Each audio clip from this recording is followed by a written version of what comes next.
पिला माने तम समस्त को मु स्वागत करुछि मो यूट्यूब चैनल को।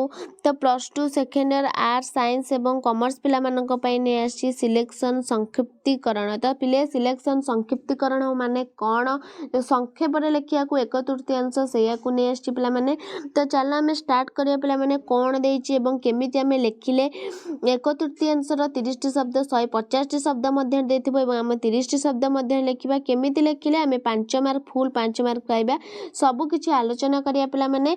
तो वीडियो देखिया पूर्व चैनल नुआ थिले सब्सक्राइब कर दबो बेल आइकन को दबाई दबो नुआ नुआ नोटिफिकेशन पई लाइक शेयर कर दबो एवं टेलीग्राम चैनल कोन ना डिस्क्रिप्शन में दे देछि टेलीग्राम ग्रुप रे समस्ते जॉइन हे जे पिला माने। तो चला हमें स्टार्ट करिबा। देख नमूना एक नहीं आसी माटी मा रत्न गर्भा से अनेक संपदर अधिकारी। तो पिला माने आमे प्रथमे आकु बुझिबा भल कि गोटी गोटी करी पढ़िया सेमती आमे टाइम बाहर करिबा संक्षिप्तीकरण पई गोटी गोटी करी पढ़िबा बुझिबा कौन बुझिले कौन नहीं आमे आगु को आलोचना करिबा। तो गोटी गोटी आमे पढ़िबा चलो बुझी माटी मा होची हमर रत्न गर्भा से अनेक संपदर अधिकारी कौन ना से अनेक संपदर अधिकारिणी तहिर आकलन असंभव मान तहिर आकलन असंभव। तेबे ओडिशा विभिन्न संपदर अधिकारी होइथिले तेबे ओडिशा कना विभिन्न संपदर अधिकारी होइथिले तन्मध्यरे खनिज संपद होउची अन्यतम। ओडिशार विभिन्न संपदर अधिकारी मध्य होइथिले मध्य कोन ना सेथि मध्यरु कोन ना खनिज संपद होउची हमर अन्यतम मेन पॉइंट बारियला। अर्थात रत्नगर्भा ओडिशा खनिज संपद रे परिपूर्ण। ओडिशार खनिज संपद रूपे विभिन्न स्थान रे जेउ अकलनीय विभव रहिछि ताहा अत्यंत मूल्यवान। माने ओडिशा खनिज संपद रूपे विभिन्न स्थान रे जेउ अकलनीय विभव रहिछि ताहा कोन अत्यंत मूल्यवान। ओडिशार मुख्य खनिज संपद हेउछि कोना लोह। ओडिशार मुख्य खनिज संपद कोन ना लोह। एहा लुहा पत्थर रूपे खनिरु उपलब्ध होइथाय। ओडिशार खनिरु मिलुथिबा लुहा पत्थर गुडी को हेमाटाइट कुहा जाय कोन ना हेमाटाइट कुहा जाय। एथिरे प्राय 60 भाग लुहा थाए कोन एथिरे प्राय 60 भाग लुहा थाए। ओडिशार केन्दुझर जिल्लार जोड़ा किरीबुरु बोलानी गंधमार्दन जाजपुर जिल्लार सुकिंदा दैतारी और टमक सुंदरगढ़ जिल्लार बनाई मयूरभंज जिल्लार गोरु महिषाणी बादाम पहाड़ सुलेईपाट कोरापुटर हीरापुर को लुहा पत्थरर संधान करा जाइछि बुझेला।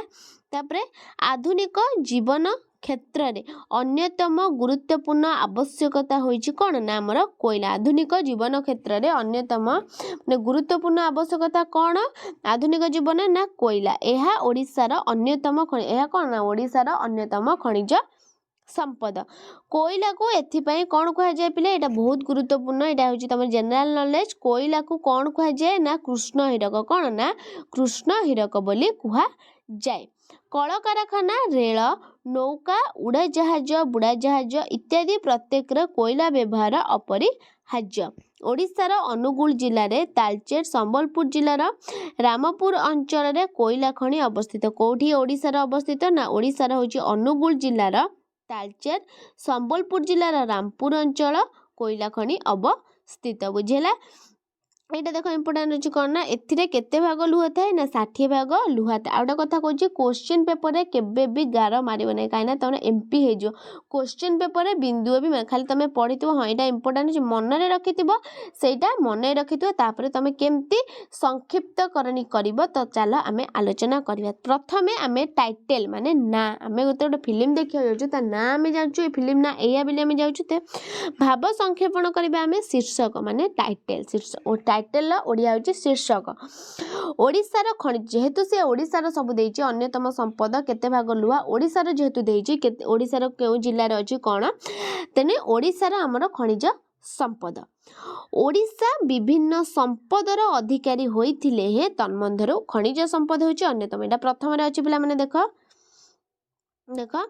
ओडिशा विभिन्न संपदर अधिकारी होइथिले हे तन्मध्यरे खनिज संपद होची अन्यतम। देखिलो मु कहिथिले एटा इंपोर्टेंट देखो आसला तापर कोन देइची ଓଡ଼ିଶାର ଖଣିଜ ସମ୍ପଦ ରୂପେ ବିଭିନ୍ନ ସ୍ଥାନରେ ଅକଳନୀୟ ବିଭବ ରହିଛି।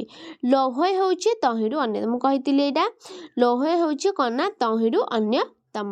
କେନ୍ଦୁଝର, କଟକ, ମୟୂରଭଞ୍ଜ, କୋରାପୁଟ ଜିଲ୍ଲାରେ ଲୁହାପଥର ସନ୍ଧାନ କରାଯାଇଛି। ଅନ୍ୟତମ ଖଣିଜ ସମ୍ପଦର କୋଇଲା କୃଷ୍ଣ ହୀରକ। ଦେଖିଲେ ଏଇଟା ଇମ୍ପୋର୍ଟାଣ୍ଟ ପଳେଇ ଆସିଲା। ମୁଁ କହୁଥିଲି କୃଷ୍ଣ ହୀରକ। ଅନ୍ୟତମ ଖଣିଜ ସମ୍ପଦ କୋଇଲା କୃଷ୍ଣ ହୀରକ ନାମରେ ନାମିତ। ଅନୁଗୁଳ ଓ ସମ୍ବଲପୁର ଜିଲ୍ଲାରେ କୋଇଲା ଖଣି ଅଛି। ବୁଝିଲା ପିଲାମାନେ? କୋଉଠି ଅଛି ନା ଅନୁଗୁଳ ସମ୍ବଲପୁର ଜିଲ୍ଲାରେ କୋଇଲା ଖଣି ଅଛି। ବୁଝିଲା? ତାଳଚେର ବି ଲେଖିଲେ ଅନୁଗୁଳ ଜିଲ୍ଲାର ତାଳଚେର, ସମ୍ବଲପୁର ତ କ'ଣ ନା ଦୁଇଟା ଜିଲ୍ଲା ନା ଲେଖା ହେଲା। ବୁଝିଲା? ତ ଦେଖିଲ ପିଲାମାନେ ଭାବ ସଂକ୍ଷେପଣ 1/3 କେମିତି 50ଟି ଶବ୍ଦ ମଧ୍ୟରେ ହେଲା 30ଟି ଶବ୍ଦ ମଧ୍ୟରେ ହେଲା। ତ ଏମିତି ଭାବରେ ତମେ 150ଟି ଶବ୍ଦ ଦେଇଥିବ, ତମେ 30ଟି ଶବ୍ଦ କେମିତି ଲେଖିବ କୋଉଟା ଏଇଟା ଏତିକି ଆମର ଇମ୍ପୋର୍ଟାଣ୍ଟ ବାହାରିଲା। ଆମେ ଲେଖିଲେ ଆମକୁ 5 ଏତିକି ଲେଖିବ ପିଲାମାନେ ତମକୁ 5କୁ 5 ମିଳିବ। ବୁଝିହେଲା? ମାନେ କେତେ ସହଜ। ଯଦି ତମେ ଥରେ ୟାକୁ ବୁଝିଗଲା ନା ନିଶ୍ଚିନ୍ତ ତମର ପରୀକ୍ଷାରେ 100% ତମେ 5 ମାର୍କ ପାଇବ। ବୁଝିହେଲା? ତ ପିଲାମାନେ ଇଏ ଥିଲା ଆମର ଆଜିର ସଂକ୍ଷିପ୍ତୀକରଣ। ପରବର୍ତ୍ତୀ କ୍ଲାସ୍କୁ ଯଦି ନ ବୁଝିହେଲା କମେଣ୍ଟ କରିବ, ଆଉ ଗୋଟେ ଭିଡ଼ିଓ ନେଇ ଆସି ତୁମକୁ ବୁଝେଇ ଦେଇ ପିଲାମାନେ। ତ ସମସ୍ତେ ଟେଲିଗ୍ରାମ ଗ୍ରୁପ୍ରେ ଜଏନ୍ ହେଇଯିବ। ଡିସ୍କ୍ରିପ୍ସନରେ ଲିଙ୍କ୍ ଦିଆହେଇଛି ଏବଂ ଲାଇକ୍ ସେୟାର କରିଦିଅ ପିଲାମାନେ। ରହୁଛି ଧନ୍ୟବାଦ।